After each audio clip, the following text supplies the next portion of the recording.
bienvenidas a todos y gracias, porque con esta mañana de perros que tenemos, pues le hemos echado los que estamos aquí y valor. Los que no han venido son fundamentalmente los de los pueblos de la zona norte que están bloqueados por la nieve. Pozuelo, Las Rozas, San Sebastián de los Reyes, Nuevo Bastán, todos han llamado diciendo que lo sentían pero que no podían venir. Nosotros también lo sentimos porque como esperamos que va a ser muy interesante lo que nos va a contar Joaquín, pues nos gustaría que lo eche más gente, pero como lo va a grabar Bernardo, luego lo colgaremos en el Facebook y lo podrán ver.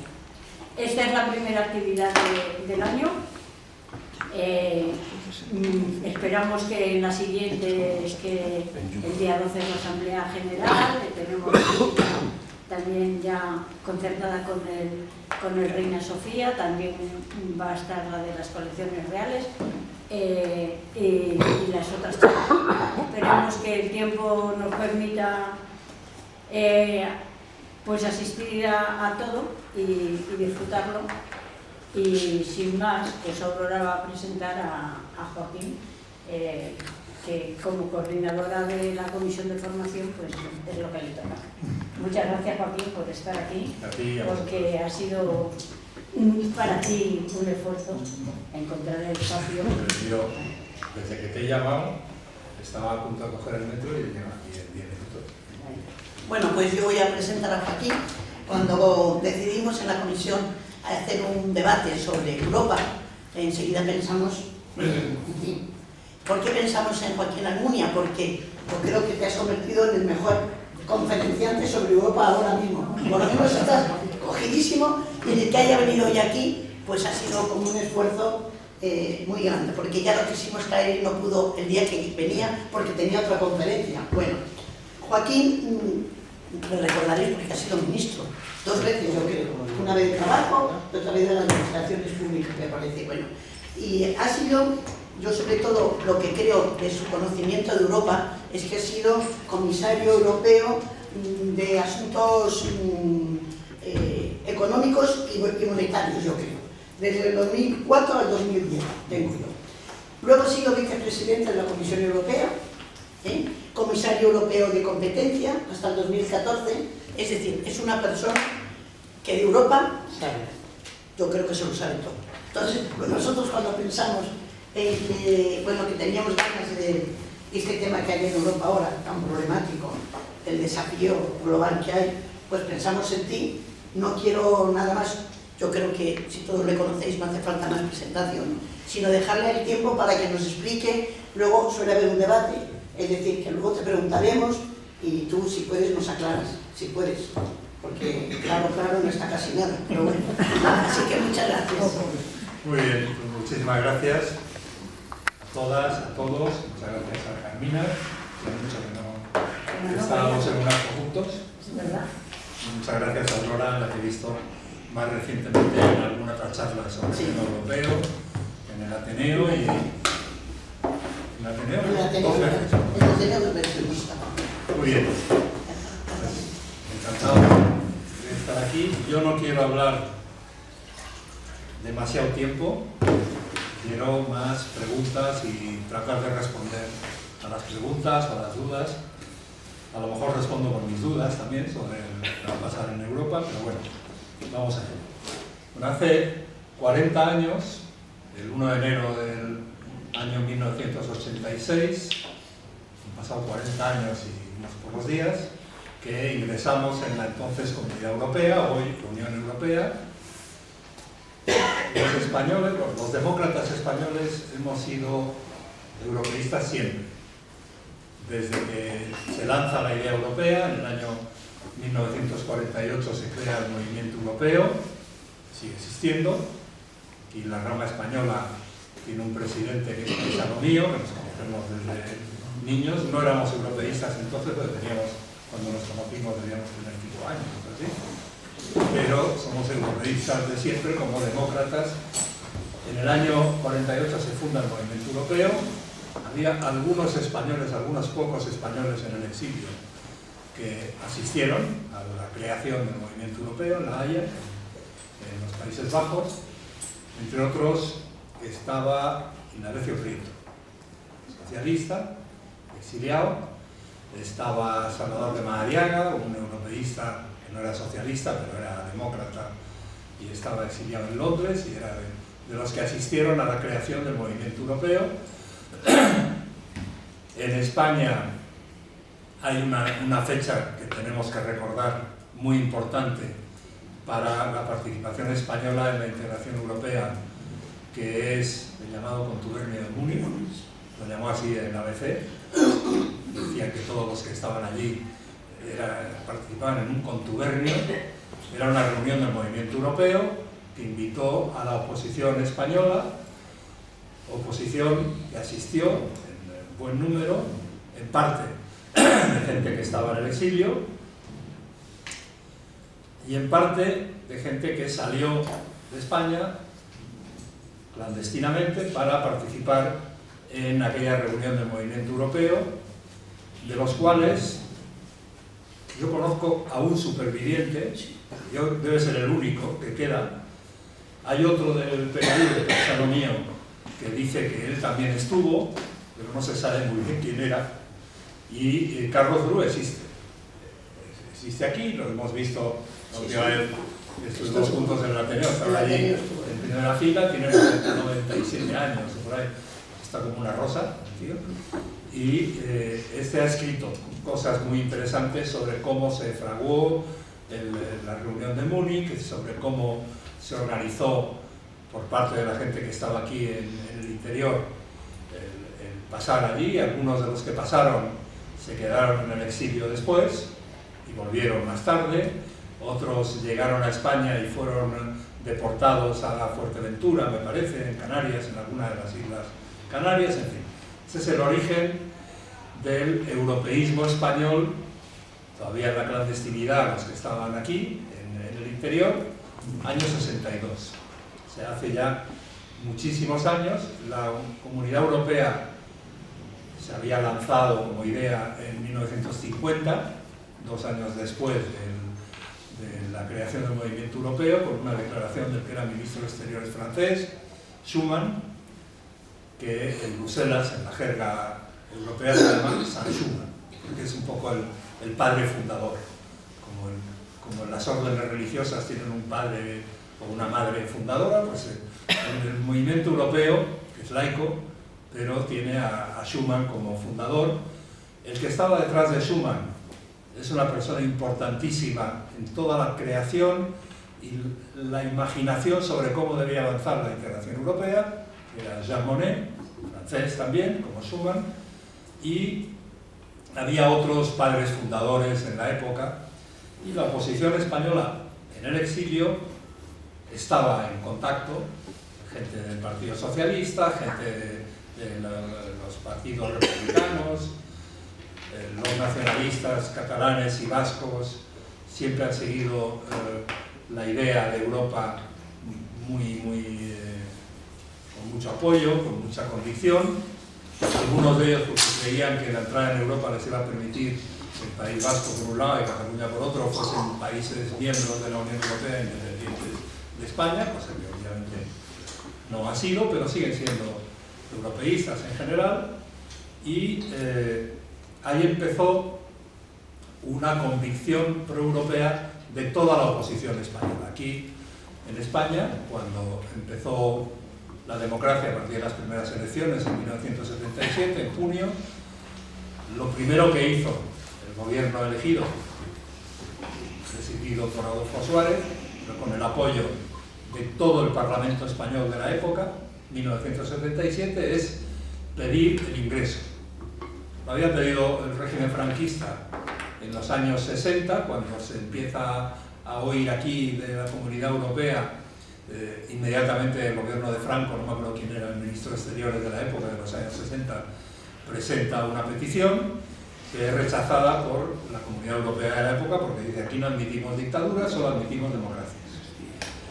Y entonces hubo conversaciones por parte del gobierno de la dictadura de los últimos años, hubo incluso un acuerdo de España en el año 1970 con la Comunidad Europea, un acuerdo comercial, pero que claramente no era el preámbulo, no era el primer paso para la integración en la Comunidad Europea. España, hasta que no fuese una democracia, no podía aspirar a ser miembro de la Comunidad Europea. Si las elecciones fueron en junio del 77, probablemente en julio, en cuanto se constituyó el gobierno de Suárez después de las primeras elecciones democráticas, pide el ingreso y se inicia. Entonces el ministro de Exteriores de aquel primer gobierno democrático de Suárez era Marcelino Oreja, y Marcelino Oreja pide, en nombre de España, de un país que acaba de celebrar unas elecciones democráticas, pide el ingreso. Las negociaciones para ingresar fueron muy largas, las culminamos en el gobierno socialista de Felipe González en 1985, se firmó en el Palacio Real la adhesión, el mismo día que había firmado por la mañana otro país que había superado una dictadura y que era una democracia, que era Portugal. Entramos a la vez, España y Portugal. 2 o 3 años antes había entrado Grecia, que había tenido una dictadura de los coroneles, pero con el gobierno democrático de Karamanlis pidió el ingreso y entró antes que nosotros, Grecia. Pero los 3 países que habíamos vivido en el sur de Europa bajo dictaduras, entramos casi a la vez en el 1986 nosotros, y Grecia 2 o 3 años antes, entramos en la Comunidad Europea.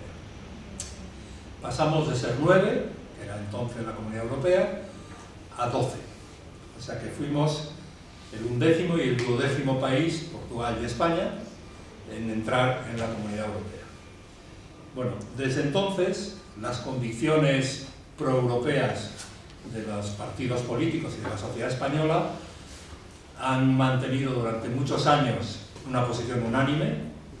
Todos estábamos de acuerdo en el Parlamento desde 1977, y en un porcentaje altísimo toda la sociedad española estaba de acuerdo en que, como país europeo, hemos pertenecido siempre a Europa desde el punto de vista histórico, cultural, todos éramos partidarios de la integración europea. Luego eso ha ido flaqueando, luego comentaré algo de eso, pero la comparación de cómo era España el día que entramos en la Comunidad Europea, el 1 de enero del 86, a la España actual da la razón plenamente a quienes hemos apostado siempre por estar en Europa y por participar en la integración europea. Comparamos los niveles de renta, de riqueza, de bienestar, de políticas sociales, de participación en los problemas de Europa desde el punto de vista político. Nos ha ido muy bien. Hemos tenido problemas complicados, por supuesto, como otros países europeos. Yo recuerdo los problemas complicados de la crisis económica. Luego me paro un momento en eso. El año 2008, la austeridad, los aumentos de paro, destrucción del tejido productivo, etcétera, etcétera, fueron momentos complicados. Pero, entre tanto, nos llegaron muchos apoyos políticos, nos llegaron muchas plataformas de cooperación para ayudarnos a superar nuestro atraso económico y el atraso derivado de tantos años de dictadura franquista, etcétera, etcétera. Nos ha sido extraordinariamente útil, no solo para nosotros, también, por supuesto, sino a los europeos que ya estaban en la Comunidad Europea. Nos ha sido muy útil tenernos dentro. El día que entramos como país, no solo desde el gobierno, sino también los parlamentarios que fueron al Parlamento Europeo antes de las primeras elecciones europeas aquí, siempre hemos sido colaboradores de los avances de Europa, de la solución de los problemas de Europa, no en un sentido egoísta, que nos venía mucha ayuda con los fondos estructurales, los fondos de cohesión, desde casi el principio, pero hemos contribuido a resolver muchos problemas de los europeos, a superar muchas divergencias, a poner encima de la mesa ideas tan importantes como la ciudadanía europea, el programa Erasmus para los jóvenes que pueden salir a estudiar a las universidades de países europeos. Para salir Y para los que vienen a España, que vienen más, a veces hay quienes piensan que vienen demasiados turistas ahora, casi 100 millones de turistas que pasamos por aquí, por el centro de Madrid, y da la sensación de que no cabemos todos en el mismo sitio, en el mismo cine, en el mismo restaurante, en fin. Pero nos ha sido muy útil desde el punto de vista económico, desde el punto de vista de la modernización de España, de la modernización no solo de las infraestructuras, de las autovías, los trenes, sino de la modernización de aquí, de ser un país moderno, tan moderno como los que más, en apoyo de los derechos de los ciudadanos, de apoyo de las políticas sociales, en apoyo de la redistribución de la riqueza entre unos países y otros. Siempre hemos estado no solo recibiendo la solidaridad de otros, sino en vanguardia para la solidaridad de otros países diferentes al nuestro, por ejemplo, los que han venido a la Comunidad Europea, ahora a la Unión Europea, desde el Tratado de Maastricht, año 92, somos ya la Unión Europea en vez de ser solo la Comunidad Europea, en un sentido más político, y con los que vinieron después, que eran países más pobres de lo que éramos nosotros cuando entramos en el 86, pues hemos apoyado claramente el que ellos reciban también los fondos que hemos venido recibiendo nosotros. Algunos reciben más en proporción porque parten de niveles más bajos de los que teníamos nosotros en el año 86, y eso nos hace ser un país no solo orgulloso de estar donde nos corresponde, las democracias de los otros países europeos, sino de ser un país que ayuda a construir Europa para los demás que están viniendo desde que llegamos nosotros en el 86. Han venido países más ricos de lo que éramos nosotros, Suecia, Dinamarca, Finlandia, Austria, países más ricos de lo que nosotros éramos, pero estamos ayudando a que los que ya están en la Unión Europea después de nosotros tengan al menos los mismos niveles que nosotros tenemos ahora. Con lo cual, somos un país que tiene no solo el respeto del resto de los europeos, porque somos europeístas convencidos, sino que somos un país solidario con los que necesitan de nuestra solidaridad, igual que lo han sido otros con nosotros cuando la necesitábamos más. Bueno. Ahora que hemos superado muchos de los problemas históricos que no podíamos resolver bajo la dictadura franquista, ni podíamos resolverlo estando fuera de Europa, aunque fuésemos una democracia, pero ahora empezamos a no tener esa unanimidad que tuvo España en favor de la integración europea. Es verdad que partidos como Podemos, partidos como dentro de Sumar, hay algunos no tan convencidos como nosotros socialistas de siempre o otros partidos democráticos de siempre, partidos nuevos o partidos radicales por un lado y por otro, no son tan europeos, incluso Vox es antieuropeo directamente, igual que todo el resto de las extremas derechas europeas que están creciendo, son antieuropeos, pero no en el sentido en que lo han sido los británicos durante muchos años. Llegó a Gran Bretaña, llegó antes que nosotros a la Comunidad Europea, se integraron en el 73, sí, estaba yo trabajando en Bruselas cuando llegaron entonces, ellos.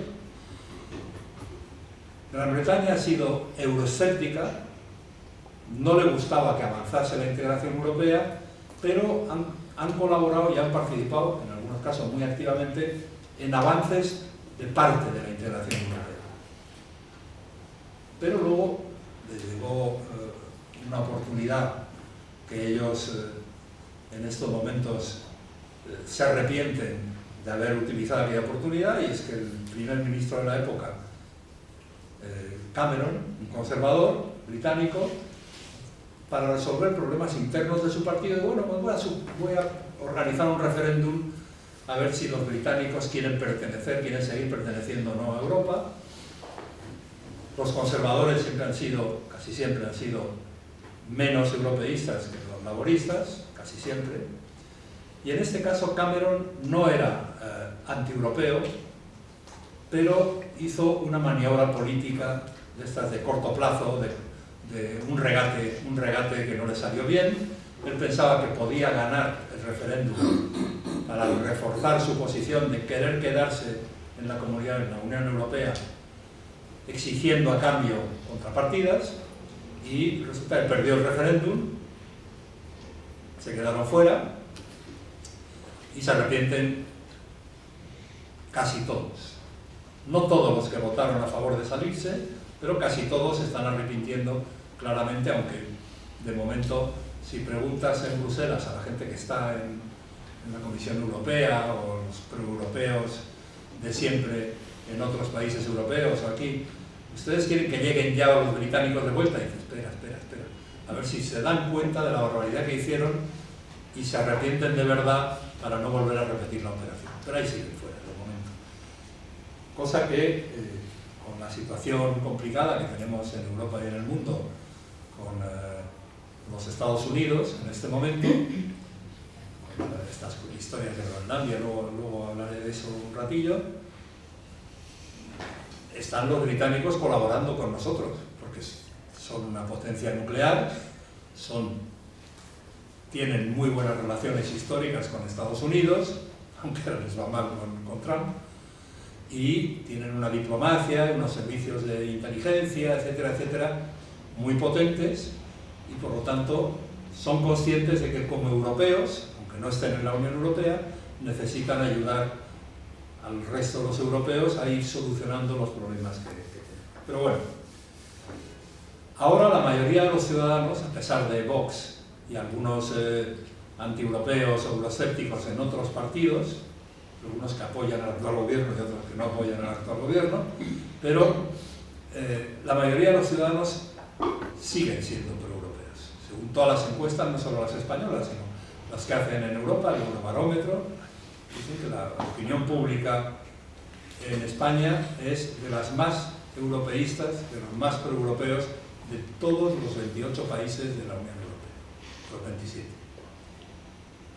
Por lo tanto, los ciudadanos siguen siendo mayoritariamente proeuropeos, siguen siendo conscientes de que nuestros problemas españoles y europeos, los de fondo, los importantes, solo los podremos resolver con más unidad, con más cohesión, con más colaboración entre los países europeos, y para eso la Unión Europea es imprescindible.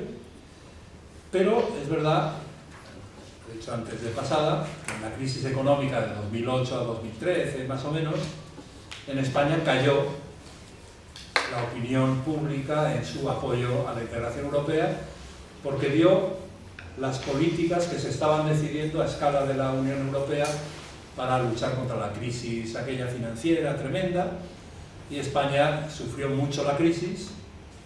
Aquí la sufrimos de forma diferente a Grecia, que son quienes más sufrieron, pero sufrió también Irlanda, sufrió Portugal, sufrió Chipre y algunos otros países, y necesitamos el apoyo europeo, el apoyo financiero, para salvar toda la situación del sistema bancario y sobre todo de las cajas, pero también de algunos bancos, que sin un apoyo que España no se podía permitir el lujo de disponer con nuestros propios recursos solo, tuvimos que ir tuvo que ir el gobierno de Rajoy a pedir apoyo si queríamos resolver los problemas con el menor daño posible. Pero a cambio, los europeos que tenían que soltar el dinero, los más avanzados, los que menos sufrían la crisis de los años de final de los 2008, 2009, 2010, todo eso, los que menos nos prestaron dinero, todavía estamos devolviendo, y a cambio pusieron unas condiciones. Condiciones de lo que se ha llamado la austeridad. Recorte de salarios, recorte de pensiones, y lo que recordamos todos de la crisis de aquellos años. Y yo, entonces estaba en Bruselas, y al principio de aquella crisis, a cargo de los temas económicos, luego no me tocaron los recortes ni me tocaron los rescates, porque eso ya había cambiado yo de responsabilidades en la comisión, y le tocaron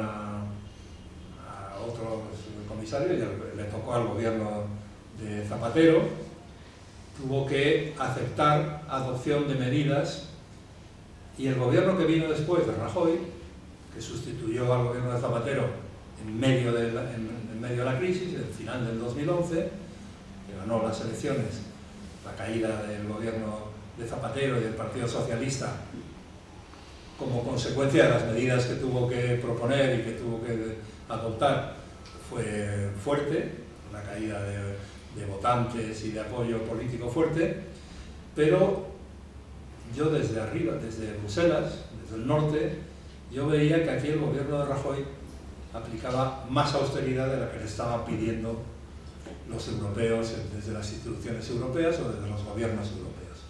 Aquí hubo una dosis adicional de austeridad, por desgracia. Luego se ha recuperado la economía, se ha recuperado ahora la economía española, crece más que ninguna otra dentro de la Unión Europea, de las grandes, y la política económica que ha venido aplicando sobre todo el gobierno de Sánchez desde 2018, pero incluso antes, con los últimos momentos del gobierno de Rajoy, estaba mejorando la economía, pero ahora la economía va estupendamente, a pesar de que hubo por el medio la crisis de COVID, la crisis de los precios, de subida de la inflación, crisis de la energía, a pesar de todo lo que sabemos que nos ha pasado más recientemente, pero la economía está creciendo mucho, se crea mucho empleo. Ayer venía la estadística de empleo del año pasado del Instituto Nacional de Estadística, 600.000 empleos nuevos en un año en España, y el año anterior habían sido 500.000, etc. Ayer las cifras de paro bajaban por primera vez del 10%. Creo que hay un país ya dentro de la Unión Europea que tiene más paro que España, que hemos sido líderes en paro, por desgracia, durante tantos años, y eso en parte tiene que ver, por supuesto, con la política económica del gobierno, que yo creo que está acertando mucho en política económica, pero tiene que ver también con la credibilidad que nos da a nuestra economía estar en el euro, cumplir con los objetivos que marca la Unión Europea para los países del euro. Tenemos un déficit público, nuestras cuentas públicas tienen menos déficit del que marca el límite ese famoso del 3%, tenemos menos endeudamiento en las familias, tenemos menos endeudamiento en las empresas, y está reduciéndose el endeudamiento de las cuentas públicas, que es muy importante, que durante la crisis haya crecido de manera estratosférica. Por lo tanto, vamos recuperando el apoyo de la sociedad española a la integración europea, vamos recuperando las consecuencias de las crisis que hemos atravesado estando en la Unión Europea. Nos queda por recuperar el empleo, a pesar de la reducción del paro por debajo del 10% por primera vez. Tenemos todavía poco empleo, poco nivel de empleo, poco porcentaje de personas trabajando entre las mujeres. Queda todavía un margen que nos pone por debajo de la media de los europeos en cuanto a trabajo activo de las mujeres fuera de su hogar. En el hogar trabajan muchísimo más que los hombres en general, por desgracia, y tenemos que seguir avanzando. Y nos ha llegado, con la crisis del COVID, de la pandemia, más fondos. Nos han llegado más fondos, los fondos de recuperación y resiliencia, que fue una idea del gobierno español apoyada inmediatamente por Francia y Alemania, que son quienes mandan en estas cosas. Cuando apoyan algo ellos, sale adelante la propuesta, y esos fondos se acaban este año, pero lo que estamos gastando y lo que nos queda por gastar gracias a esos fondos, en buena medida dinero que estamos gastando como subvención del conjunto de los europeos a los países que más sufrimos con la pandemia, y una parte, no muy grande, pero una parte es porque nos estamos endeudando gracias a los acuerdos europeos, pero esos fondos nos están ayudando a que nuestra economía no solo crezca más en la cifra general, del 3%, del 2,9%, lo que sea, sino que se está modernizando mucho. Y estamos teniendo una economía capaz de resistir mejor futuras crisis gracias a las inversiones, gracias a las estrategias, a las medidas adoptadas con estos fondos que fueron aprobados gracias a la pandemia y que España salió muy beneficiada, el país que más recibió de estos fondos. Italia, que había sufrido más que nosotros la pandemia, los segundos, España. Son más ricos, Alemania, Francia, los escandinavos han recibido mucho menos que nosotros en proporción, no solo en cantidad absoluta, sino en proporción. Y eso nos está valiendo. Ha habido muchos españoles importantes una vez que estuvimos dentro de la Comunidad Europea y ahora de la Unión Europea. Yo, por recordar nombres de comisarios, me quito del medio de la lista, que ya lo ha dicho Aurora, han sido Felipe González, presidente cuando negociamos e ingresamos, que jugó un papel muy importante políticamente con los otros líderes europeos, apoyando a la integración europea y poniendo encima de la mesa ideas y propuestas constructivas. Aznar, con interrogantes, lo tengo en la lista, porque fue muy eficaz al principio de sus gobiernos, apoyando lo que venía ya avanzando gracias a los gobiernos socialistas anteriores, pero llegó la guerra de Irak y se convirtió en una anti-integración europea, apoyando a Estados Unidos, a Bush y aquellas historias de la guerra de Irak y todo aquello, frente a la mayoría de los países europeos. Entonces, con el carácter que ha tenido siempre Aznar, pues se llevaba mal y la gente le miraba mal a Aznar, a partir de la guerra de Irak. Antes no, antes hizo las cosas bien al principio, pero con la guerra de Irak se convirtió en un freno a la integración europea y en un elemento que distorsionaba la posición europea de defensa de nuestros intereses, de nuestras estrategias y de nuestros valores en relación con la actitud de entonces de Estados Unidos. Bueno, después ha venido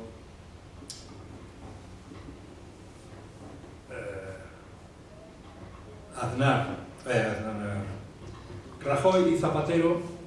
Zapatero tuvo la mala suerte de la crisis y Rajoy también, la compartieron los dos la mala suerte, pero ninguno de los dos jugó un papel importante como líder europeo.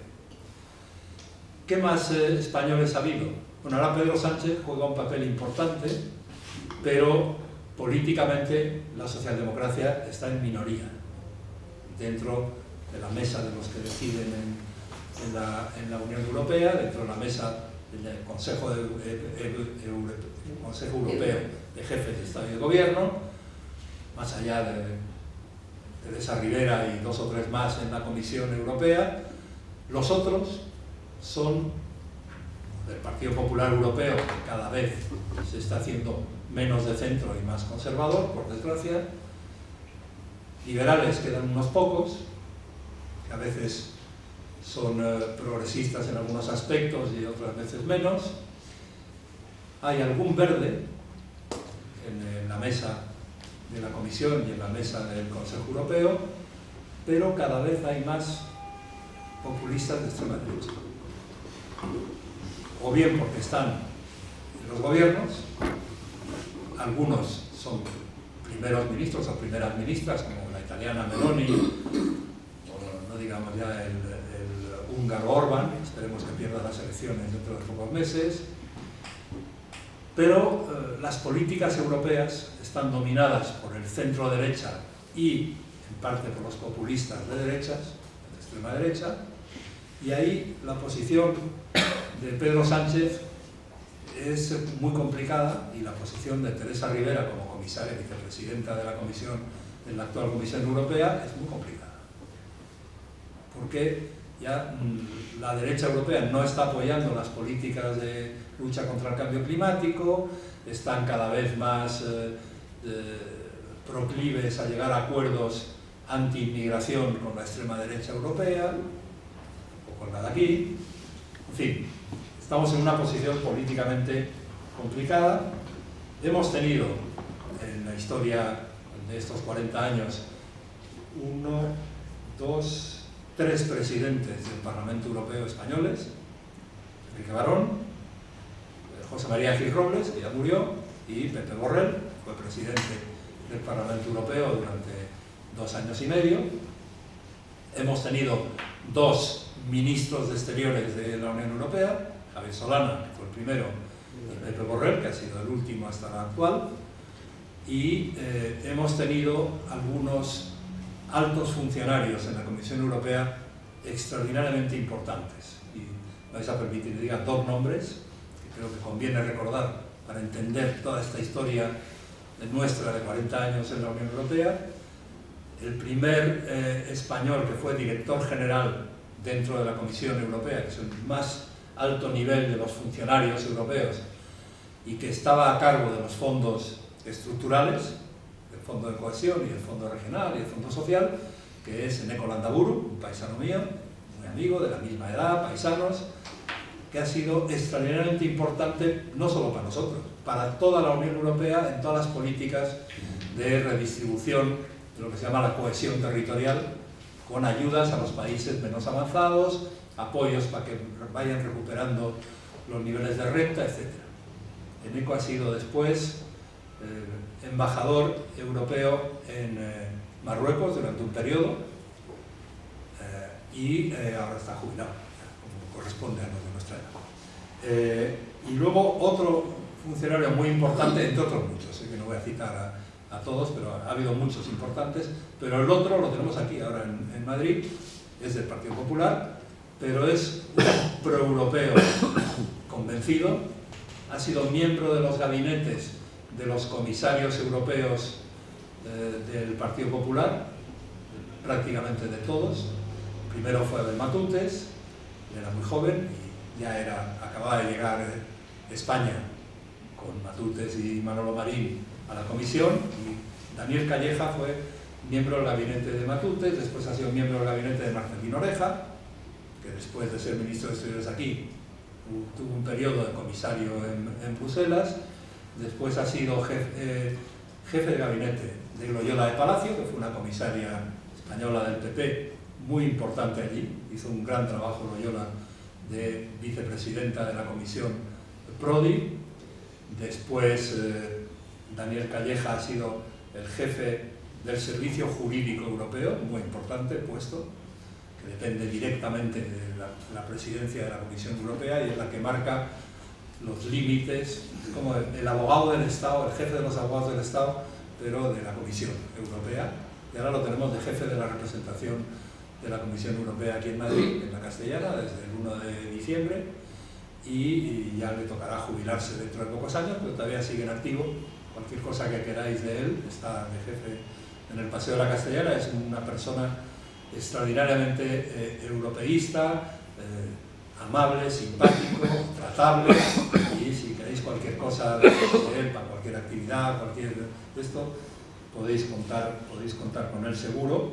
Y luego de comisarios, he citado a Manolo Marín, a Abel Matutes, que estuvieron en la primera comisión con españoles, Marcelino Oreja, Pedro Solbes, que estuvo a la vez que Loyola de Palacio en la comisión Prodi, y cuando Zapatero le nombró a Pedro Solbes ministro de Economía aquí, según decía, para su desgracia, porque llegó la crisis y lo pasó muy mal, yo le sustituí el último año de su mandato en la comisión de Prodi, y luego me ha tocado a mí ser, cuando ya había solo un comisario, me ha tocado a mí ser el último comisario antes de el último del PP, Arias Cañete, que fue ministro de Agricultura aquí y comisario allí de Energía, que lo hizo muy bien también, por cierto, y ahora está retirado, y ahora tenemos a Teresa Rivera. Bueno, esto en cuanto a los personajes españoles de todos estos 40 años,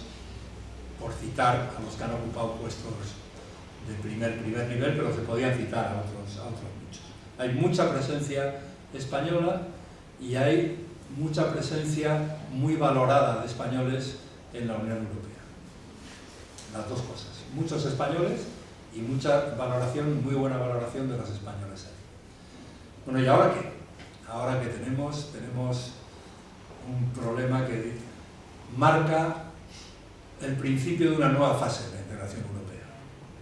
Porque el mundo está en una nueva fase, la comunidad internacional está en una nueva fase,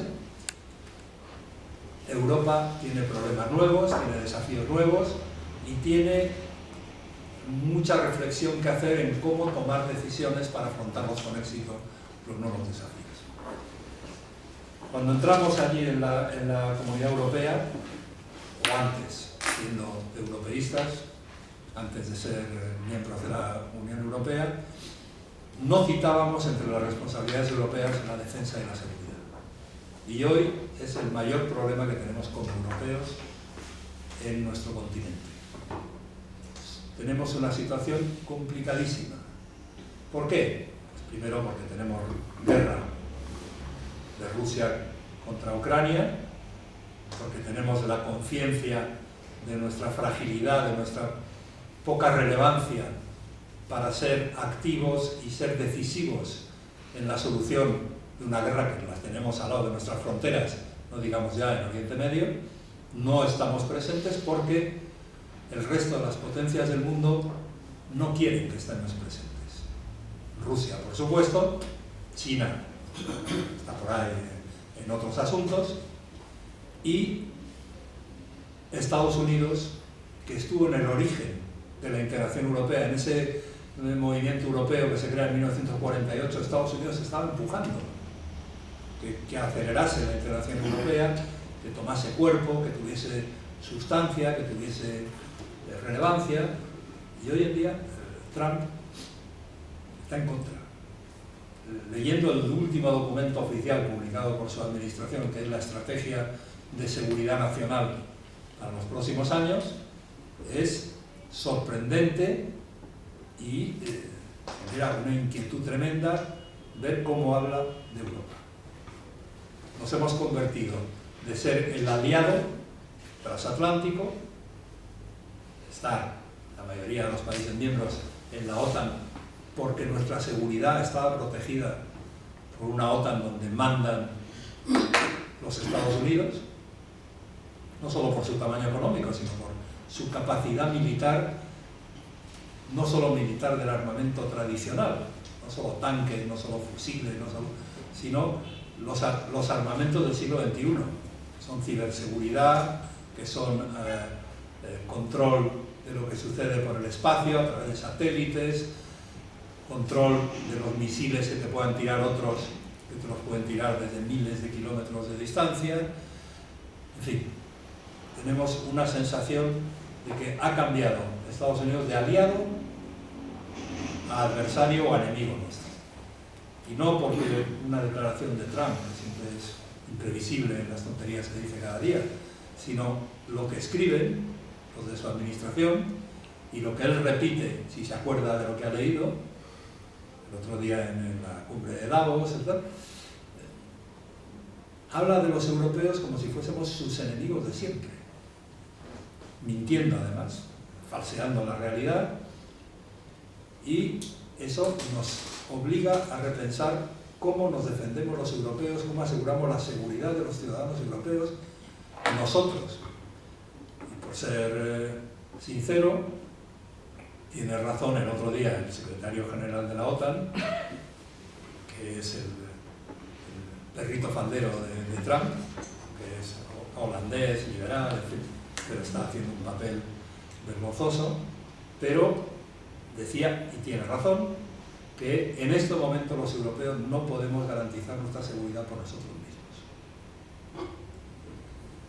Y él sabe de qué habla, está allí dentro. Me ha salido el ministro francés, lo he leído hoy en un titular por la prensa esta mañana, La Vanguardia me parece. Nosotros sí podemos garantizar nuestra seguridad, la europea, con nuestro poder nuclear. Francia tiene bombas nucleares, pero no tiene tanta capacidad ni de número de bombas, que es verdad que las bombas nucleares, aunque sean pocas, te destrozan ciudades y te destrozan un país, pero la capacidad que tienen los Estados Unidos militar de controlar las amenazas del siglo XXI que puedan venir de otros enemigos, Rusia, China, no la tiene Francia, por desgracia. El Reino Unido, que ya no está en la Comunidad Europea, en la Unión Europea, pero está con nosotros como europeo en cuanto a seguridad, tiene también bombas nucleares, pero las bombas nucleares del Reino Unido, el armamento avanzado del Reino Unido, para su utilización necesita autorizaciones de Estados Unidos. Por lo tanto, estamos en una situación complicadísima. ¿Tenemos que gastar más en defensa? Sí. ¿Cuánto? Lo que decidamos los europeos, no lo que imponga Trump, que ha hecho así, a ver por dónde sopla el viento, y dice 5%. España es el único país que ha dicho, no, aquí con lo que gastamos, estamos avanzando mucho, 2%, consideramos que tenemos lo suficiente para las necesidades que nos digan nuestras Fuerzas Armadas. Estoy convencido de que esa afirmación pueda durar si la situación de seguridad o de inseguridad se profundiza. Y acabamos de tener, todavía seguimos teniendo, el mayor problema europeo en estos momentos, en la agenda de prioridades, de desafíos, de amenazas y de respuestas que necesitamos, está en Estados Unidos. Bueno, tenemos a Putin con Ucrania, por supuesto, eso ya lo teníamos antes, pero lo nuevo es que Estados Unidos, con su presidente, nos ha amenazado con invadir Groenlandia. Y Groenlandia es parte de Dinamarca. Dinamarca es parte de la Unión Europea y de la OTAN. O sea que ha amenazado él en atacar en contra de cualquier ley internacional y de cualquier desafío internacional creíble, atacar a un país de la OTAN, dividir la OTAN, y por lo tanto la OTAN, en manos de este personaje en Estados Unidos, y todavía le quedan 3 años de mandato, no es una asociación segura para darnos seguridad a nosotros. Está en momentos tambaleantes y eso nos plantea un problema, y vemos en la Comunidad Europea, en la Unión Europea, y dice, bueno, ¿y qué capacidad tenemos como europeos en nuestras instituciones europeas de organizar nuestra propia defensa? Hemos delegado en Estados Unidos y en la OTAN, creyendo que Estados Unidos, y por lo tanto la OTAN, no solo su secretario general, sino la OTAN con todo su armamento y todas sus estrategias militares de respuesta, etcétera, etcétera, de disuasión, nos iban a proteger siempre. Y la duda la tenemos en este momento, y no es una duda caprichosa, es una duda que ya la avanzó durante el primer mandato de Trump Angela Merkel, que no es sospechosa precisamente de Alemania, es el país que más ha defendido, defiende e intentará defender en el futuro la OTAN, porque tienen a la amenaza rusa al lado. Y eso es lo que nos está haciendo pensar mucho a los líderes europeos y a los proeuropeos, cómo queremos que sea Europa en la situación actual del mundo. Queremos que siga con las mismas competencias, queremos que tenga más competencias, queremos que tenga más competencias también en defensa, queremos que tenga una relación diferente con Estados Unidos por lo que pueda venir después de Trump, que no sabemos lo que puede venir después de Trump. Si ganan algunos de los que están con él en el gobierno o en la mayoría actual del Partido Republicano, dicen barbaridades como las de Trump y lo dicen mejor.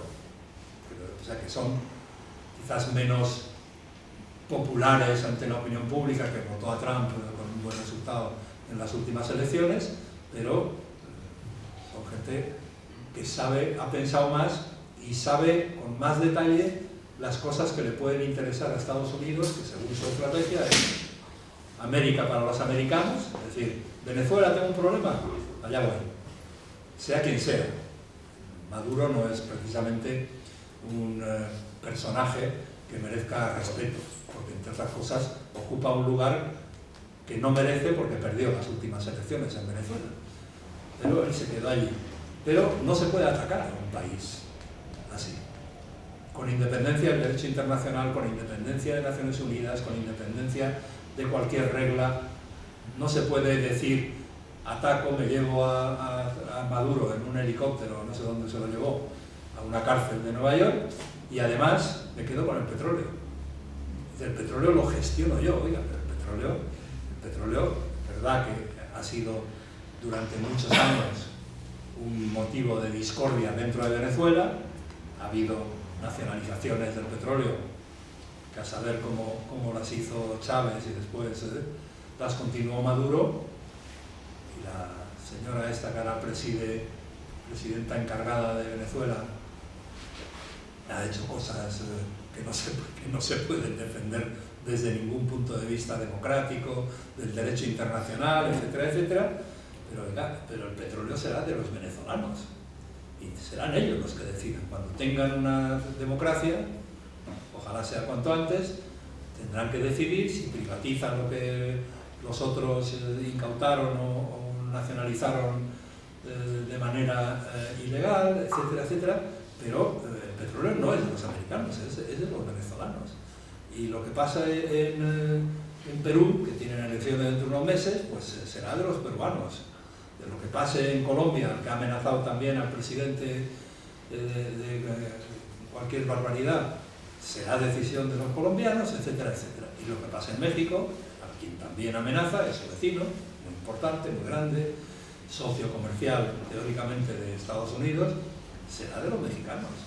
América no es de los americanos, es de los responsables de cada uno de los países de Latinoamérica, y Estados Unidos no es el único, no es el que más derechos tiene sobre todos ellos. Y Europa tiene que decidir, tenemos que decidir nuestro futuro nosotros, y no por imposición de Estados Unidos de Trump, y mucho menos, por supuesto, no plegándonos ante las amenazas de Putin, que si gana lo que él pretende en Ucrania, lleva 4 años de guerra y no ha conseguido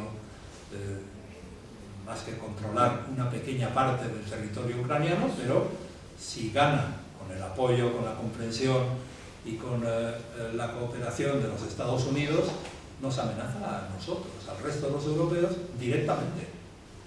Y eso hay países dentro de la Unión Europea, todos los del este, que lo saben perfectamente porque conocen lo que han sufrido durante años en la historia, y en la historia del siglo XX, especialmente lo recordamos los que hemos vivido en el siglo XX, pues eso tenemos que saber cómo los europeos nos organizamos para eso. Y además tenemos que acabar de hacer el mercado único, que es un proyecto que tenía que haberse acabado en el 93, pero como dice el informe de Ricoleta, quedan muchas cosas por hacer en los temas digitales, en la necesidad de encontrar la forma de responder eficazmente a las grandes plataformas digitales que controlan el mundo a través de la información, a través de los datos, a través de las tecnologías, y con el acuerdo explícito, como se ve en la foto de la toma de posesión de Trump, del actual presidente de Estados Unidos, ¿no? Que es un criptócrata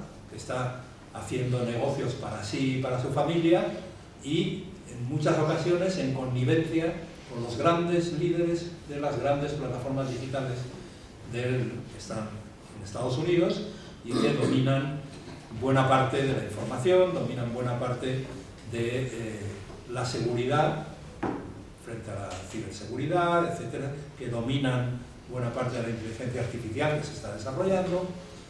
Y ahí Europa no tenemos suficiente capacidad en este momento, tenemos que construir esa capacidad, además de construir nuestra seguridad, no dejándola en manos de otros, no digo en contra de la OTAN, sino dejando que la OTAN nos represente a nosotros también, no solo los intereses del actual presidente de los Estados Unidos. Tenemos que mejorar en Europa la economía. España tiene un crecimiento igual que el de Estados Unidos en este último año, pero, bueno, estoy acabando ya, pero no me quería dejar el futuro. No, sí está bien.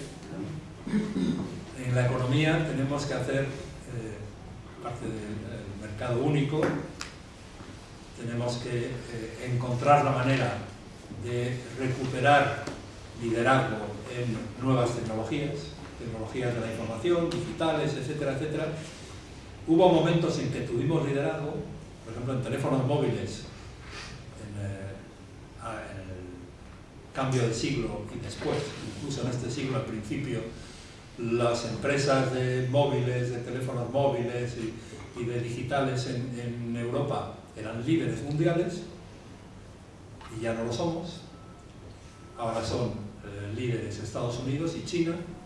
En energías renovables fuimos líderes en energías renovables, no solo en utilización de electricidad generada por energías renovables, sino en paneles solares, por ejemplo.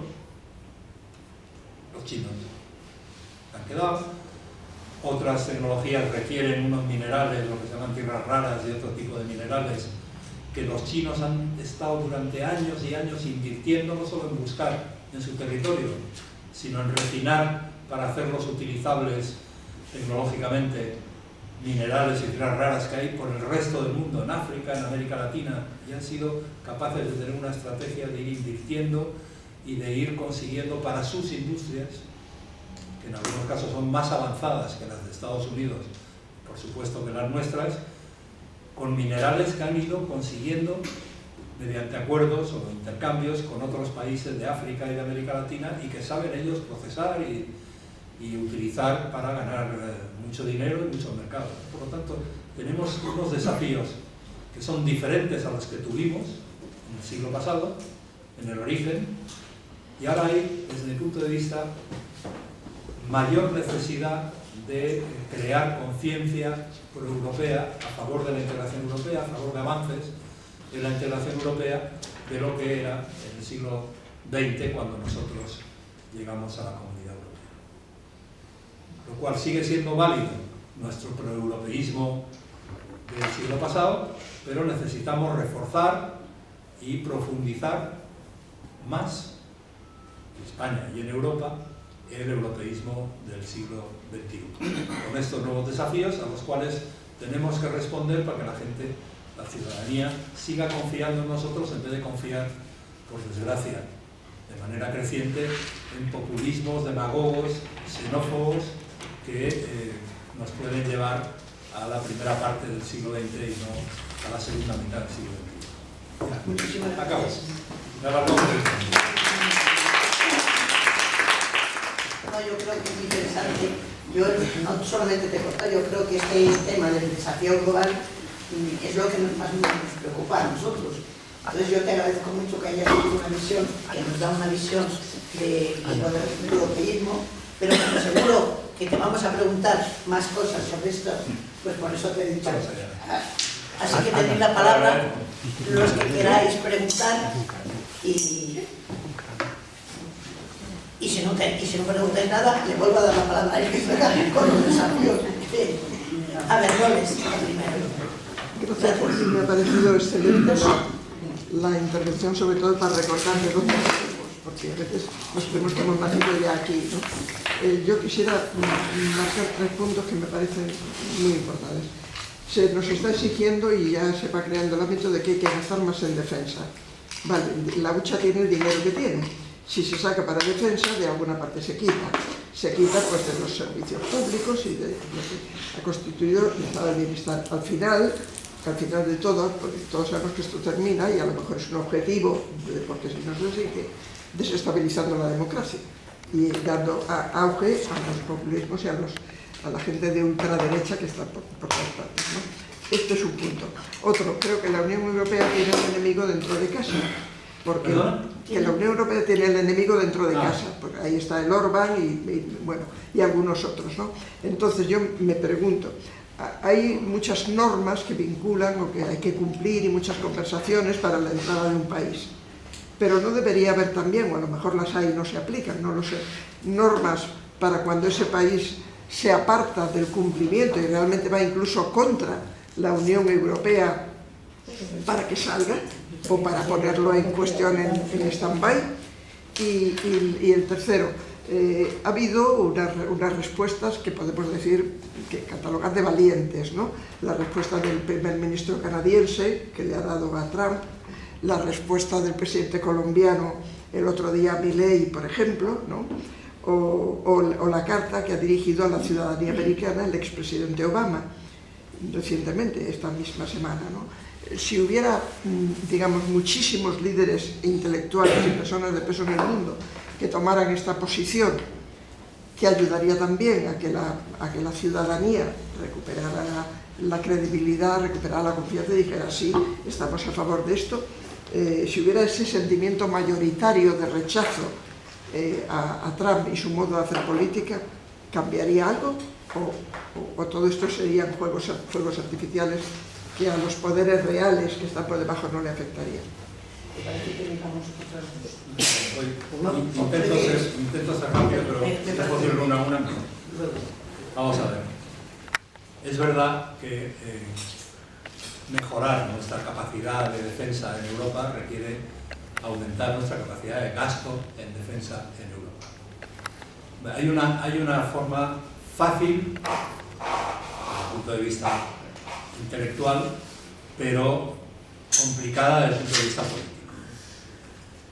Si Europa, todo lo que gastamos en defensa los europeos, lo gastásemos mejor, integrando mejor nuestras industrias de defensa, integrando mejor las estrategias y las operativas de nuestras Fuerzas Armadas, estandarizando tipos de armamento para que no tengamos dentro de Europa 7 tipos de carros de combate, 20 tipos de no sé qué tipo de armamento, yo no soy experto en estas cosas. Si integrásemos mejor la industria de defensa y con más estándares, gastaríamos de manera mucho más eficaz y no tendríamos que gastar mucho más. Pero hay otro tipo de gastos que no consisten en gestionar mejor lo que ya tenemos, sino en no depender de tener que adquirir lo que no somos capaces nosotros de producir o de desarrollar en nuevas tecnologías de armamento, de tecnologías digitales, etcétera, etcétera, de todo tipo. Equilibrar o combinar el gasto en defensa necesario con el gasto en otras áreas, educación, sanidad, pensiones, lo que sea, imprescindibles. ¿Cómo hacerlo? Creciendo más. Con más crecimiento, porque Europa, nosotros ahora crecemos al 3%, que no está mal, y vamos en los últimos tiempos recuperando el espacio que perdimos en relación a las medias de riqueza europeas en las crisis. Hemos sufrido mucho en la crisis financiera y hemos sufrido mucho con la crisis de la pandemia. ¿Por qué? Pues porque teníamos, empezamos a tener algo menos, un modelo de crecimiento que no produce suficiente beneficio para la sociedad, para los ciudadanos, compatible con la capacidad de gasto. Con más crecimiento, mejor crecimiento, podemos hacer más cosas, sin necesidad de decir eso no me lo puedo permitir, no lo puedo pagar, no lo puedo consumir. Por lo tanto, el modo en que nuestra economía europea funcione es muy importante para hacer compatible la atención de todas las necesidades que tenemos, y defensa es una necesidad que tenemos, no podemos ignorarlo nunca más, porque ya no tenemos al papá americano protegiendo nuestra seguridad. O por lo menos, esperemos que pase Trump y venga otro mejor, no tenemos la confianza de que quien nos protege nos vaya a proteger, por decirlo de forma más. Y luego, mejorando la economía y garantizando mejor la seguridad de nuestros ciudadanos, los populismos sufren. No tienen el campo abierto que tienen hoy de la falta de capacidad de decisión, de la falta de crecimiento económico y de la inseguridad de la ciudadanía. Y la ciudadanía europea está insegura, porque llevamos muchas décadas sin tener una guerra a nuestro este y sin tener una profunda desconfianza con la gente que esté en Washington. Y eso genera un campo abierto para los populismos, demagogias, xenofobias. Por lo tanto, creo que yo no creo que sea definitivo el argumento, eso no lo podemos pagar. ¿Qué tenemos que hacer para poder atender la necesidad de nuestros ciudadanos, incluida la seguridad? Incluida la necesidad de que se sientan protegidos los ciudadanos. Me parece que ese es el reto que tenemos los europeos, que somos la parte del mundo que sigue manteniendo los valores de la democracia, de la libertad, de los derechos humanos, aunque no todos los ciudadanos europeos compartan esos valores. Y ese es un problema que tenemos derivado de este crecimiento del populismo, entre otras razones. No solo eso, pero entre otras razones el crecimiento del populismo, que creo que es un enemigo de todo lo que necesitamos. Y hay que tener una respuesta, una capacidad de respuesta política y social frente a toda la demagogia y frente a toda la basura ideológica que nos están intentando meter en Europa, por desgracia, estos quienes defienden esas ideas. Hungría. ¿Qué hacer con Hungría? Ganarle las elecciones. Hay elecciones ahora, en abril o mayo, no me acuerdo si es abril o mayo. Y no le va bien a Orbán en las encuestas. Un tipo que viene de su partido, pero que se salió y ha creado un nuevo partido,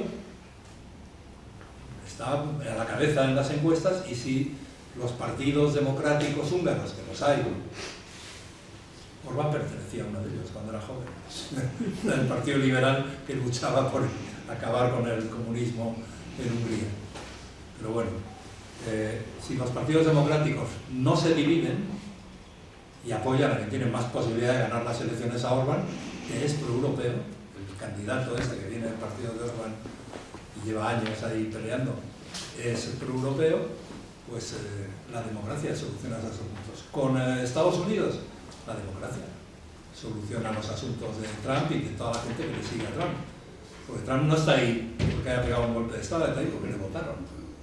Y ganó a los demócratas, y por desgracia, un personaje al que yo le he apreciado durante muchos años cuando era senador y sus políticas cuando ha sido presidente, como Biden, es muy responsable de que los demócratas hayan llegado como llegaron a las elecciones que ganó Orbán, que ganó Trump. Es muy responsable. Y ahora hay demócratas, no sabemos quién va a ser el siguiente candidato o candidata demócrata a las elecciones presidenciales de dentro de 3 años. Pero han ganado, aparte del alcalde de Nueva York, que ha tenido un resultado fantástico, demócrata, al que Trump llama comunista, que ya para él cualquiera que no sea maga es comunista. Ha habido 2 gobernadoras nuevas en 2 estados de Estados Unidos, demócratas, que acaban de ganar las elecciones hace unos meses. Y ha habido unas elecciones a la alcaldía de Miami, me parece que es, en Florida, que Florida es un estado que ahora ha votado a Trump claramente, que han ganado las demócratas en las elecciones. Por lo tanto, la democracia también tiene que ser una solución con Estados Unidos. Ojalá acierten los demócratas y ojalá los europeos podamos colaborar y ayudarles a que ganen las siguientes elecciones. Echar a un país de la Unión Europea no se puede. Hay un procedimiento para sancionar a quienes hacen las cosas que está haciendo Orbán, que está en el tratado. No se puede modificar lo que está en el tratado, se puede reformar el tratado, y en este punto no habría mayoría para que se reforme el tratado, que exige la unanimidad de todos menos del país al que se quiere sancionar. Sanciones graves, como retirarle el voto de las decisiones europeas, etc.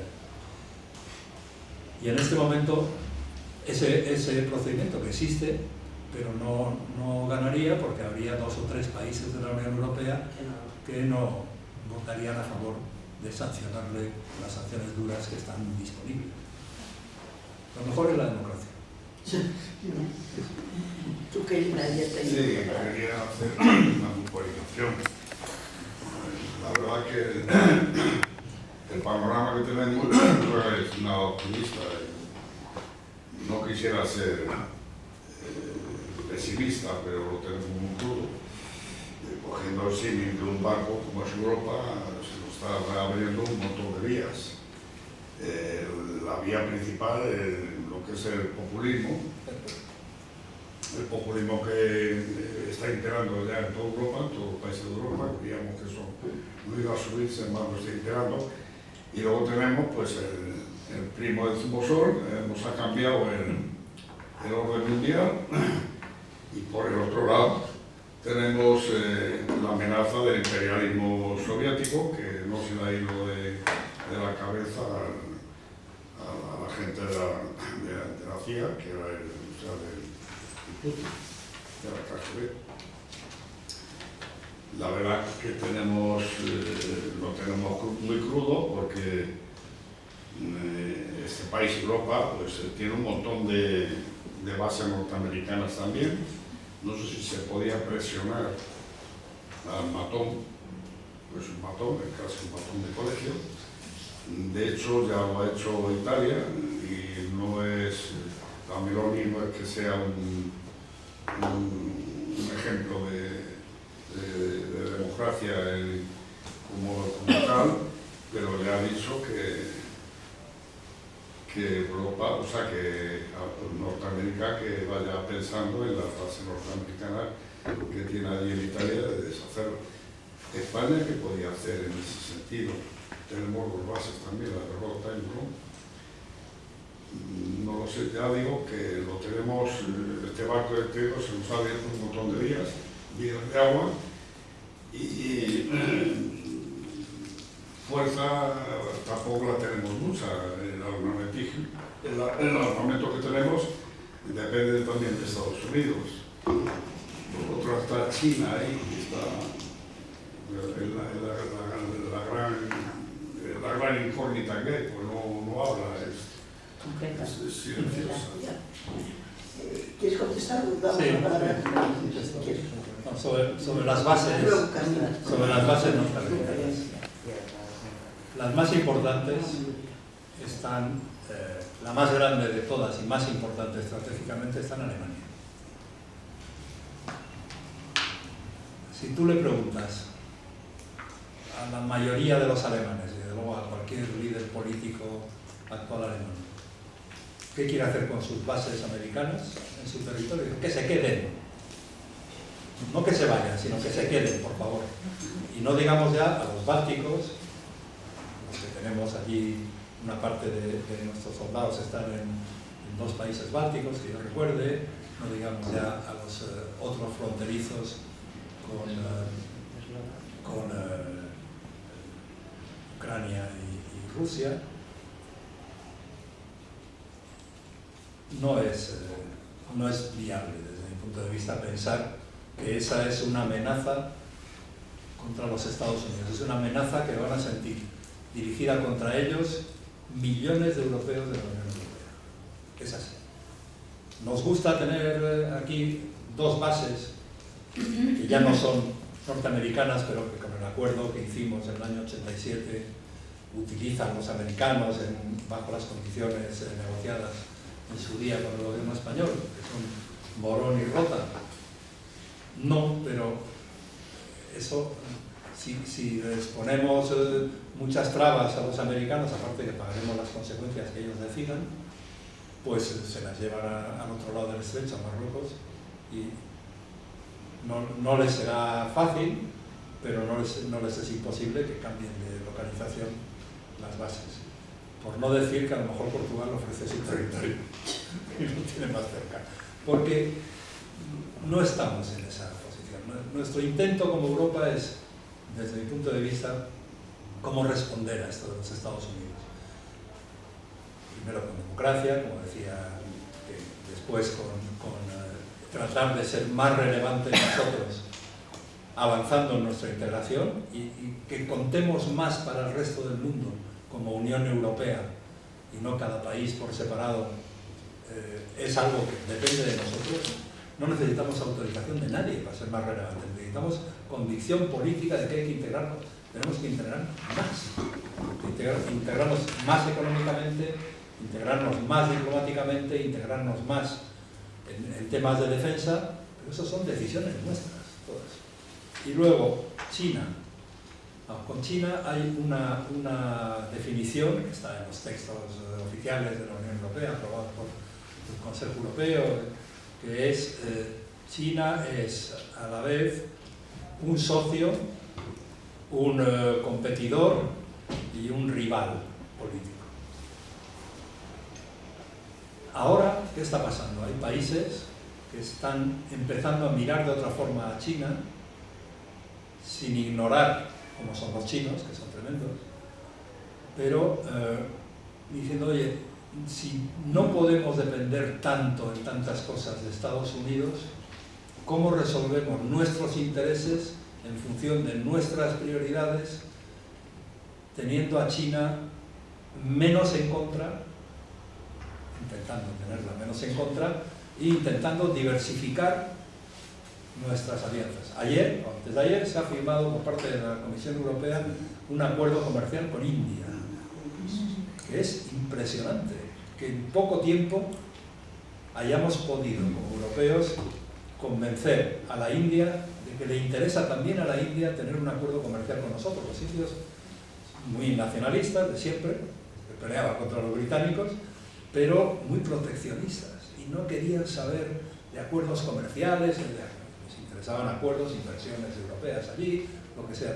Pero ahora India está ahí. Hemos firmado con Indonesia, hemos firmado con Mercosur por fin, aunque la desgracia es que el Parlamento Europeo, de manera irresponsable, por culpa de Francia y Polonia, se han intentado cargar el acuerdo con Mercosur y ahora dependemos de lo que diga el Tribunal de Justicia Europeo. Pero esa diversificación, no solo comercial, sino en muchos aspectos, es lo que nos tiene que situar de manera más relevante y más convincente de cara al resto del mundo. Y por ahí tiene que ir nuestra estrategia, que no es para mañana, no es para ofrecer resultados concretos. Solo podemos ofrecer resultados concretos en comercio, porque es una competencia exclusiva. Pero el Parlamento Europeo puede decidir lo que ha decidido, mandarlo a que el Tribunal Europeo de Justicia mire si esto es legal o no es legal el acuerdo. Va a decir que sí, porque no sabemos cuánto tarda, porque los tribunales ya sabemos que tardan un poquito. Carmina. Sí. A ver, yo tengo curiosidad en una cosa, y tú como eres economista, aparte de saber mucho de Europa, yo leí el otro día que una de las formas que tendría Europa de presionar a Estados Unidos es dejando de pagar en dólares. ¿Esto es una utopía o esto eres realizable? No es una utopía, es lo que tiene que hacer, bueno, tiene que seguir haciendo la Unión Europea. Ya cuando se creó el euro, allá por los años 90 del siglo pasado, cuando empezamos a pagar en euros nuestras exportaciones, nuestros intercambios comerciales, nuestras inversiones, lo que fuese, en Estados Unidos hubo miedo. Este euro, como ahora todas nuestras pequeñas compras o las inversiones en Europa, este euro nos puede hacer daño. Y por otro lado, los chinos, que tienen una moneda que no es convertible, por lo tanto no pueden venir aquí y pagar en los renminbis chinos, tienen más, pero están haciendo su política, su estrategia de ir eliminando espacios que pagaban en dólares, comercio internacional, inversiones, etcétera, compras de petróleo y introducir su moneda. ¿Cómo lo están haciendo? Con una moneda digital, con una moneda respaldada por el Banco Central de China. Nosotros tenemos una propuesta encima de la mesa, apoyada por el Banco Central Europeo y siendo discutida en el Parlamento Europeo en este momento y en el Consejo, de un euro digital. Para mi sorpresa, el ponente de la posición del Partido Popular Europeo en el Parlamento Europeo para apoyar el euro digital es un español del PP, Navarrete, que está en contra del euro digital. Yo me lo encontré este verano, yo no lo conocía de nada, me encontré en un curso de verano de esto y digo, oye, por cierto, Navarrete, me dicen que estás en contra del euro digital. ¿Por qué? Voy por muchísimas razones y tal. Las únicas razones que yo puedo llegar a entender es que a los bancos no les interesa que haya un euro digital porque les quitaría negocio a sus operaciones bancarias. Pues yo creo que en Europa lo tenemos fácil.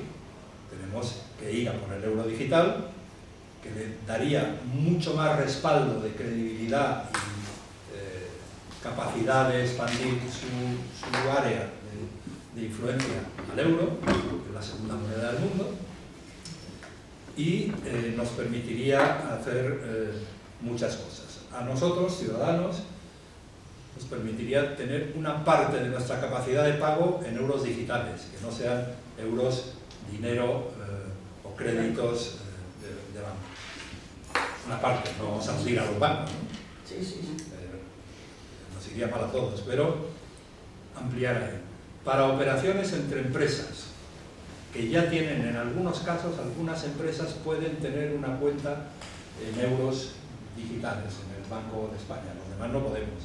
La mayoría de las empresas y los ciudadanos no podemos tener una cuenta corriente en el Banco de España, pero eso facilitaría una expansión del euro digital. Pagar con tarjetas de crédito. Las tarjetas de crédito que utilizamos, aparte de la del Corte Inglés, que no sé quién la respalda a su vez, son Visa o Mastercard, americanas. Podemos tener un sistema de pago con tarjetas respaldado por el euro, por una empresa o empresas europeas que utilicen el sistema de tarjetas de pago, crédito o de débito, del área euro. Podemos hacerlo. Podemos en los pagos por móvil en las tiendas extenderlo para que sea en euros. Podemos extender a escala europea el Bizum, que es un sistema creado en España y Portugal, donde con el móvil podemos pagar si nuestro banco tiene nuestra cuenta y el teléfono de aquel a quien queremos pagar tiene conexión. Y extender el Bizum, que hay otros sistemas diferentes, no europeos sino nacionales, en Alemania, en varios países europeos, hacer un Bizum europeo. Todo eso son decisiones que deben ir avanzando y son nuestras, no dependen de nadie más. Deben ir avanzando para ampliar el espacio del euro. Los chinos van a lo suyo y van a ampliar el espacio de su moneda por el resto del mundo, pero aquí, en todas las zonas euros, en todas las zonas con las que el euro se relaciona económicamente, podemos hacerlo y ir reduciendo el espacio del dólar. Y probablemente con las locuras que hace Trump va a reducir él el espacio del dólar, porque está habiendo gente que sale de tener activos en dólares por desconfianza con lo que vaya a hacer Trump con la Reserva Federal dentro de pocos meses, que puede destrozar la política monetaria de la Reserva Federal, crear inflación y crear inseguridad, incertidumbre. Y además, a él, como le gusta que no haya déficit comercial, está obsesionado con eso, ¿no? Un análisis económico absolutamente irracional, pero quiere bajar la cotización del dólar respecto del euro. Y ha conseguido bajar un poquito el dólar respecto del euro, un poquito. Pero con las locuras que puede hacer Trump y su Reserva Federal dentro de pocos meses, pues puede ayudar al euro a extenderse más porque la gente pueda escapar del dólar.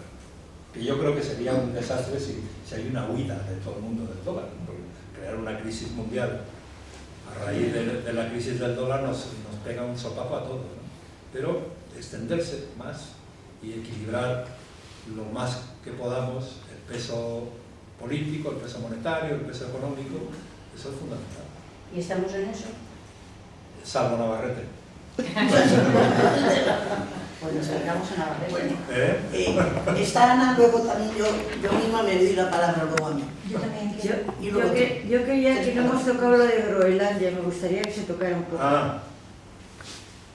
Con cuidado, que es, como dijo Trump el otro día en Davos, en su discurso delirante, decía un trozo de hielo. Y entonces los intérpretes traducían como Iceland, que es Islandia. Claro. Era un caos. Pero bueno, Groenlandia, yo no me sé la historia, lo que he leído en los periódicos últimamente, fue allí. El primer danés fue un misionero danés en el siglo XVIII. Antes era un trozo por ahí perdido, no sé qué figura jurídica tendría, pero o sea, la presencia danesa está desde el siglo XVIII y pertenece a Dinamarca, aunque una vez que Dinamarca se ingresó en la Comunidad Europea en el año 73, junto con el Reino Unido e Irlanda, pocos años después, en Dinamarca se decidió que Groenlandia, por iniciativa de los groenlandeses, no era de la Unión Europea desde el punto de vista de aplicarse allí las normas, o sea, pertenece a Dinamarca, pero no es Unión Europea, pero desde el punto de vista territorial, ese territorio pertenece a un miembro de la Unión Europea. A Estados Unidos no ha pertenecido nunca jurídicamente. En la Segunda Guerra Mundial, como ha contado Trump, estuvieron allí muchos soldados norteamericanos. Ya alguien que se sabe la cifra la ha corregido y los ha rebajado mucho el número, pero abrieron bases militares americanas en Groenlandia. La pelea contra Japón y contra la Alemania de Hitler. Una vez que se acaba la Guerra Fría, desaparecen todas las bases norteamericanas que fueron desapareciendo al final de la Guerra Fría, y se quedó una. Hay una base norteamericana allí, con pocos soldados y tal. Y ahora lo que quiere Trump es desplegar allí un sistema antimisiles del Ártico, la parte del Ártico que cubre Dinamarca, que cubre Groenlandia, no solo ahí, pero por supuesto ahí, para defenderse, crear una especie de protección, un muro antimisiles, con el armamento este muy sofisticado. Pero eso coincide con la idea de Trump, a la que me he referido antes, de América para los americanos, es decir, América para Estados Unidos y para Trump. Y entonces le ha dado un capricho, es decir, yo quiero que Groenlandia sea norteamericana. Igual que le dio un capricho de que Canadá tiene que ser norteamericano, ¿no? Y le puede dar un capricho mañana de que México, aparte de dejar de llamarlo Golfo de México, sea norteamericano también. Es un caprichoso, pero con esa estrategia de América para los americanos. Y bueno, se ha llegado durante la cumbre de Davos, precisamente con el secretario general de la OTAN, de protagonista en la negociación con Estados Unidos, y con el acuerdo, no me sé los detalles, el acuerdo de Dinamarca y de Groenlandia, a que Estados Unidos pueda desplegar esa protección de armamento, o sea, que aumente sus bases y su armamento en Groenlandia, pero sin poner en cuestión la soberanía de Dinamarca sobre Groenlandia y el derecho de autodeterminación que tienen concedido por Dinamarca los groenlandeses. Los groenlandeses, según el acuerdo que tienen con Dinamarca, pueden pedir un referéndum para independizarse. Tal como está Trump, no van a votar por un referéndum, ni votarían en un referéndum por independizarse, ni locos. Dicen, con ese loco nosotros no. Nos quedamos en Dinamarca y depende Dinamarca de la Unión Europea y de la OTAN para proteger su seguridad. Vamos a ver qué pasa, son 57.000 habitantes. Yo he leído, acabo con esto, yo he leído un artículo, un supuesto experto, en una revista seria, donde dice, mira, para Estados Unidos, para los intereses de Estados Unidos, de llevarse bien con los groenlandeses, amenazarles, como ha hecho Trump varias veces, en tomarlo por la fuerza si Dinamarca no se lo regala, es una locura. Pero Estados Unidos tiene capacidad económica más que suficiente para decidir algunas inversiones autorizadas por los groenlandeses y por Dinamarca para ver minas que le interesen, minerales, que debe haber muchos debajo de la capa de hielo, etcétera, etcétera. Puede hacer inversiones para mejorar infraestructuras, puede hacer inversiones para mejorar la calidad de vida de los groenlandeses, que la tienen muy alta desde el punto de vista del estado de bienestar danés, pero puede hacer cosas, y eso en, no sé, 30 o 40 años dejaría de ser un problema, pero claro, como Trump es el problema, el caprichoso que quiere quedárselo, porque América es de los americanos y los americanos son él y su familia, pues vamos a ver cómo evoluciona. Y la OTAN, claro, la OTAN, enfrentarse dentro de la OTAN con Estados Unidos, yo no me lo creo. Y con este secretario general, con perdón, la locura de Trump, no lo veo ya ni siquiera que intente a ver cómo pacifica dentro de la OTAN la relación entre Dinamarca y Estados Unidos. Yo creo que se está cargando es la OTAN, no solo la credibilidad ante muchos ciudadanos dentro de Estados Unidos, por cierto, su tasa de aprobación como presidente, el primer año, en Estados Unidos, no fuera de Estados Unidos, sino dentro de Estados Unidos, va cayendo mes tras mes, tras mes, tras mes, y tiene 40% de aprobación, básicamente buena parte de los que le votaron, que todavía le siguen aguantando, y rechazo profundo de todos los que no le votaron, los demócratas, y tiene una desaprobación del 50 y algo por ciento. Y avanzando. O sea que es así. Bueno, tú querías Tenemos una pregunta muy concreta. ¿Cuánto de razón hay yo cuando escucho las protestas, que además están rápidas, del sector primario, fundamentalmente de pesca, ganadería, bueno, lo que es el sector primario en España, que es donde es la cuna de mucho Vox, de quejándose de la espantosa burocracia que tienen para gestionar sus productos? Y esa por la normativa europea, ¿cuánto de razón hay en eso o cuánto interesa que eso circule en las cabezas de los españoles? Yo escuché el otro día en la SER un agricultor, no creo si era gallego, un pescador, era gallego, sí, hablaba de la burocracia. Que hay burocracia en una burocracia fijo, ¿no? En la española, en la madrileña, en la de Bruselas, todos los sitios. La burocracia es burocracia. ¿Hay exceso de burocracia en Europa? A veces lo puede haber. En parte porque los Estados miembros, que son los que al final votan esos reglamentos, que luego tiene que aplicar la Comisión propone, pero la Comisión no decide ese tipo de cosas. Los reglamentos en los que se basa la burocracia están votadas por los Estados miembros en el Parlamento y en el Consejo. Y muchas veces hay burocracia adicional, más allá de lo razonable, por presiones de los Estados miembros. Pero, que hay burocracia, seguro. Yo el otro día comía con mi amigo, el ministro de Agricultura, Luis Planas. Un tipo que lleva en la agricultura, ha sido ministro, está siendo ministro de Agricultura, fue diputado en temas agrícolas, fue consejero de Agricultura en Andalucía, ha estado de embajador en la Unión Europea en temas de política agrícola. Es el que más sabe, no ya en España, de toda Europa, porque lleva muchos años en esto metido. Y es muy razonable. Le dije, oye Luis, por cierto, esto que escuché, que tú habrás escuchado seguro en la SER, del papeleo loco de un pescador que decía cuando hace mala mar tengo que estar con una mano agarrando el puente del barco y por otra dándole al ordenador si es que hay conexión, porque me piden información en tiempo real en ordenador. Y me dice, es verdad, me he quejado.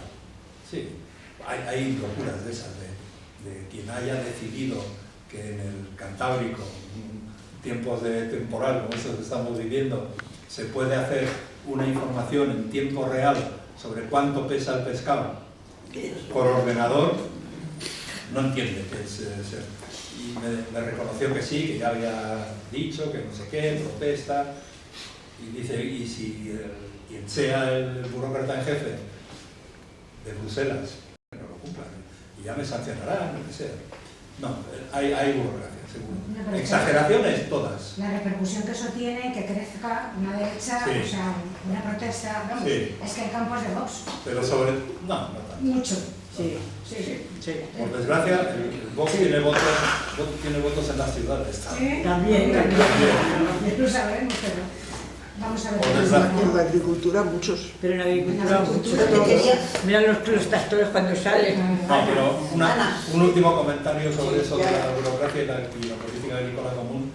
Es que, claro, las rentas de los agricultores y pescadores dependen tanto de los dineros que vienen del presupuesto europeo, algo de burocracia tiene que haber. Porque si no, la acusación de Vox sería: es que hay corrupción, es que hay fraude, es que no sé qué. Entiendo. Sí, sí. Yo te quería hacer una pregunta de algo que he oído en el Ateneo. Se organizó un lío con una Ay. propuesta de Manolo de la Rocha, que tú bien Anda. conoces, Sí. y que yo oí también en 24 horas a nuestro querido, bueno, el diputado, no me acuerdo el nombre, a Borrell. Ah, Y es lo siguiente, lo que ellos decían. Entonces quiero saber tu opinión, o lo que yo entendí, vamos, creo que está claro. Ellos decían que ante el tema, al desafío de la defensa, y puesto que en la Unión Europea, que era necesario unir todos los gastos, que tú lo has dicho ya, de defensa, sería conveniente unir todos los gastos de defensa de todos los países, pero que era imposible en la Unión Europea, porque con uno que diga que no. Entonces ellos planteaban el hacer un nuevo tratado. Planteó Manolo de la Rocha y Borrell lo volvió a decir, que sería interesante hacer un nuevo tratado de los países europeos que quisieran iniciar, reunir los gastos de defensa de un país, de otro país. ¿Cómo ves tú eso? ¿Lo has oído? ¿Lo ves viable? no, como no voy al Ateneo mucho.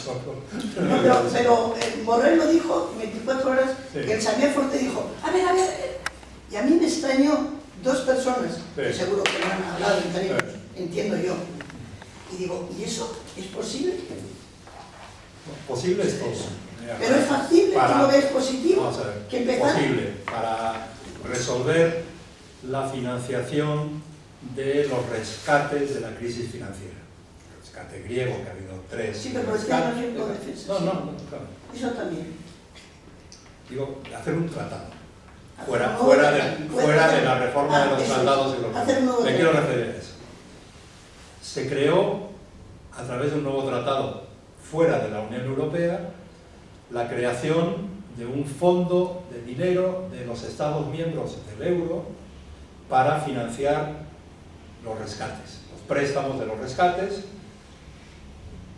y se ha quedado ahí cuando han acabado ya los rescates de la crisis y se están pagando, se están devolviendo los préstamos de los países, como he dicho antes, España y los otros también, Grecia,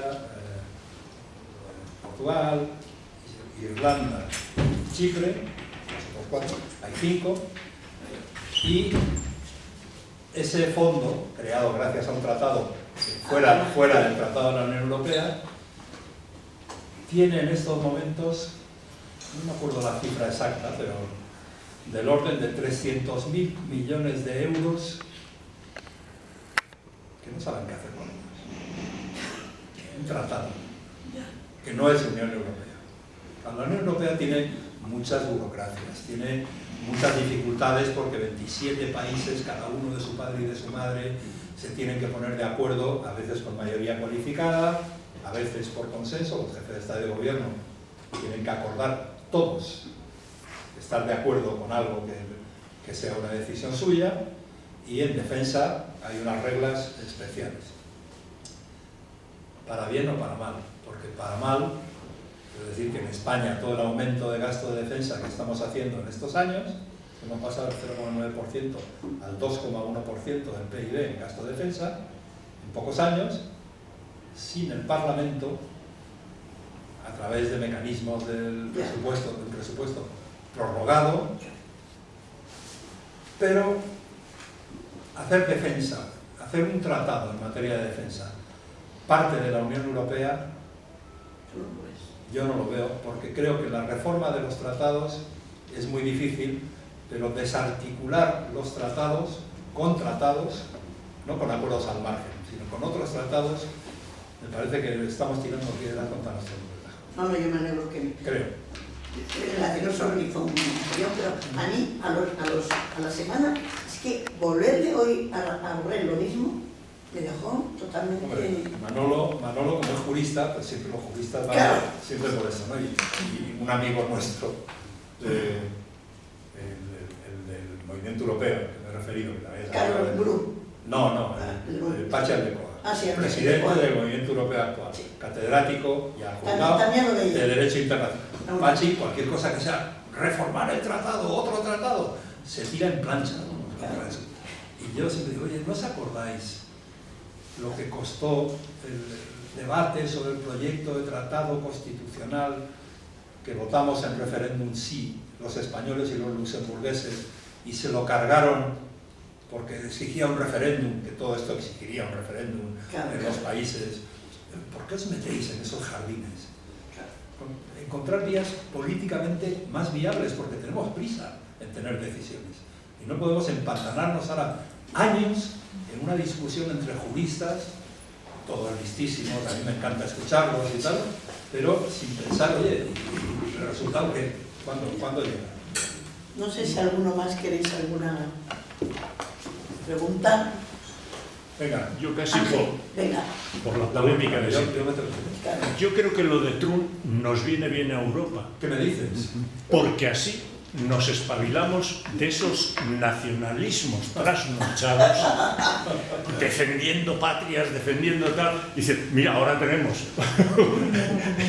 un monstruo y por lo menos se puede dar. ¿Puedes decirnos algo acerca de la superación del cortoplacismo nacional que tanto daño hace para que Europa tome decisiones y dé paso?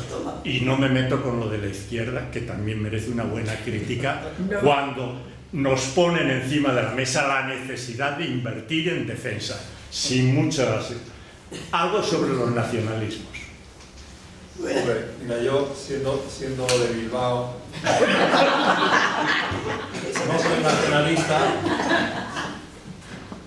tengo familia nacionalista, por supuesto, me llevo muy bien con nacionalistas vascos, muchos conocidos de hace 1000 años y tal, me llevo muy bien con muchos nacionalistas catalanes que he conocido hace 1000 años, pero el nacionalismo es una enfermedad peligrosísima.